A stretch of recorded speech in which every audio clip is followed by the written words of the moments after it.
तक्षक हिंदू धर्म और बौद्ध धर्म में एक नागराजा है। उनका उल्लेख हिंदू महाकाव्य महाभारत के साथ साथ भागवत पुराण में भी मिलता है। उन्हें नागु का राजा और कद्रू के पुत्रों में से एक बताया गया है। तक्षक को चीनी और जापानी पौराणिक कथाओं में 8 महान ड्रैगन राजाओं बादालोंग वन हची दायरियों में से एक के रूप में भी जाना जाता है।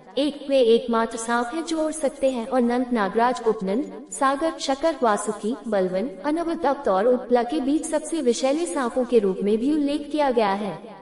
तक्षक का उल्लेख देवताओं के राजा इंद्र के मित्र के रूप में किया गया है। तक्षक पहले कुरुक्षेत्र और खांडव आधुनिक दिल्ली के जंगल में रहता था। 1-3 तक्षक और अश्वसेन निरंतर साथी थे जो कुरुक्षेत्र में इक्षुमती के तट पर रहते थे। तक्षक का छोटा भाई श्रुतसेन नागु का प्रमुख पद प्राप्त करने के उद्देश्य से महाद्युम्न नामक पवित्र स्थान पर रहता था। वह काम्यक का चौथा राजा था।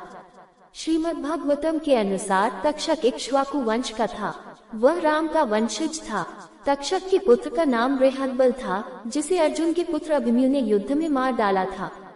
तक्षक खांडव वन में रहता था। 1225 नाग वहाँ अन्य जनजातियों जैसे पिशाच राक्षस दैत्य और दानव असुरों की कुल 1227 के साथ रहते थे। अग्नि के आदेश पर अर्जुन ने उस वन को जला दिया। उस समय नाग प्रमुख तक्षक वहाँ नहीं था, वह कुरुक्षेत्र गया हुआ था। लेकिन तक्षक का पराक्रमी पुत्र अश्वसेन वहाँ था। अर्जुन ने तक्षक की पत्नी अश्वसेन की मां का वध कर दिया, लेकिन अश्वसेन बच निकला। 1-229 अपनी मां के वध का बदला लेने के लिए अश्वसेन ने कुरुक्षेत्र युद्ध के दौरान अर्जुन पर हमला किया। 1-90-9-61 जब वह कर्ण से युद्ध कर रहा था। अश्वसेन का उल्लेख यहाँ ऐरावत की जाति में पैदा हुए के रूप में किया गया है। 8-90 असुर वास्तुकार मायासुर जो शिव द्वारा त्रिपुरा के पतन की चेतावनी दिए जाने के बाद वहां आया था, का उल्लेख खांडव वन के जलने पर तक्षक के निवास से भागने के रूप में किया गया है। 1230 हालांकि कुछ कहानियों में उसे कृष्ण के सामने झुकने के लिए बाहर आते और फिर पांडवों को एक गुफा में ले जाते हुए दिखाया गया है, जहां एक प्राचीन खजाने का भंडार है जिसमें गांडीव धनुष भी था। जब परीक्षित को एक ऋषि के बेटे ने अपने पिता का अपमान करने के कारण सांप के डसने से मरने का श्राप दिया, तो तक्षक उस श्राप को पूरा करने के लिए आया। तक्षक ने भेष बदलकर 1-50 आकर अर्जुन के पोते परीक्षित को डस लिया और इस तरह उसकी हत्या कर दी, जबकि वह भगवान विष्णु का ध्यान कर रहा था। उसने कश्यप वंश के एक पुजारी को रिश्वत देकर राजा को कोई भी चिकित्सा सहायता मिलने की संभावना को भी रोक दिया, जो लोगों को सांप के जहर से ठीक करने में माहिर था। बाद में परीक्षित के पुत्र राजा जन्मेजय ने तक्षशिला में युद्ध लड़ा। 1-3 और तक्षक के नेतृत्व वाले नागु को वहां से भी खदेड़ दिया। उत्तंक जल्द ही तक्षक के क्षेत्र से गुजरते समय एक और शिकार बन गए। जन्मेजय के पास जाकर उत्तंक ने उस कुरु राजा के क्रोध को भड़काया, जो तक्षक और नाग जाति के प्रति पूरी ताकत से निर्देशित था।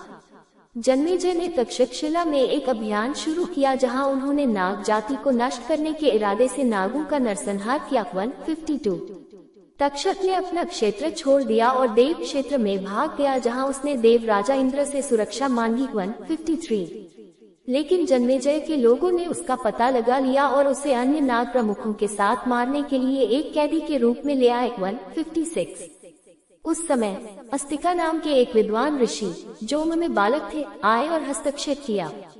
उनकी मां मानसा एक नाग थी और पिता एक ब्राह्मण थे।